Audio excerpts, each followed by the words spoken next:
Holly, Madison was a girl store before she fell down the rabbit hole after living a surreal life as Hugh Hefner's #1 girlfriend. She shared her truth in her first book, and now the best-selling author has a follow-up, The Vegas Diaries, Romance, Rolling the Dice, and the Road to Reinvention. She joins us in the Fox Farm One studio. Welcome. Thanks for having me. Oh, you're so, and also congratulations, baby. I'm 7 months pregnant, yeah. You look awesome. Thank you so much. You really do. Now, when you went to go live at the Playboy Mansion, what was the goal? Was it love? Was it fame?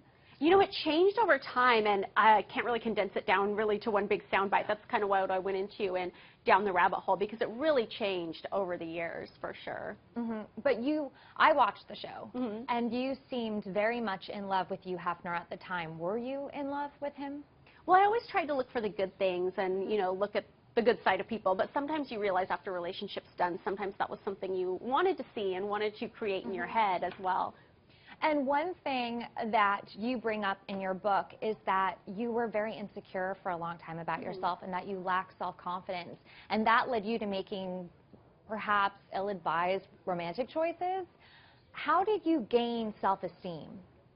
I think it just took time, and it took time, you know, being independent and, you know, pursuing a career and starting to recognize that when you look at relationships that don't work out, or why am I with this person, or why did I stay with this person, and you start to find the little things in yourself that allow you to fall into that kind of thing. I mean, you can learn so much from every relationship you're in. You really can, and you can also learn it from interpersonal dynamics, and one was with Kendra Wilkinson, who has got her name in the press because of using your name. And you have addressed this before about her really, I like to say disgusting tweet. Yeah. She said things, and I'm not going to get into them, that about you, that you were, quote, the cleanup girl, and, quote, embarrassed and in shame. Well, as far as I know, she was also in your company at the time. What's your response to that? Well, you know, I don't know where she's coming from or why she went all crazy on me, but I mean, writing a book about your past is like the opposite of being in shame, I think. And I just don't respond to her because I feel like it's this never-ending feud, and, you know, it's always about, you know, trying to be in the gossip blogs every week. And I'm just like, I wasn't even talking about you. Right. Yeah, no, it's a shame. It's a shame to see that. Now, you're a mom. You have a little girl named Rainbow, such a cute name. Oh, sorry. What advice are you going to give her growing up to deal with the cattiness of women, like the kind you've experienced when you were, you know, a Playboy or even performing in Vegas? You know, you really have to just rise above it, and there's always going to be people who try and bring you down. Like, one of the things I talk about in the Vegas Diaries is reinventing yourself and moving forward. And when you do it, there's going to be people, whether it's haters or people who care about you, who just aren't comfortable with seeing change, and they don't want you to change because that makes them feel insecure about themselves for whatever reason, and they're going to try and drag you down and put you back in that box, and you just got to keep moving forward and hold your head high.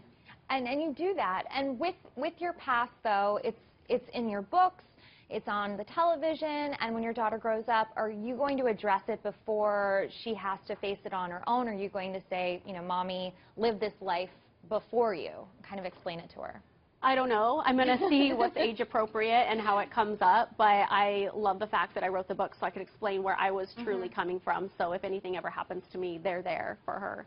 How do you handle the critics? Because it seems like anytime you put your truth out there, you're going to have backlash, regardless if people knew you or didn't.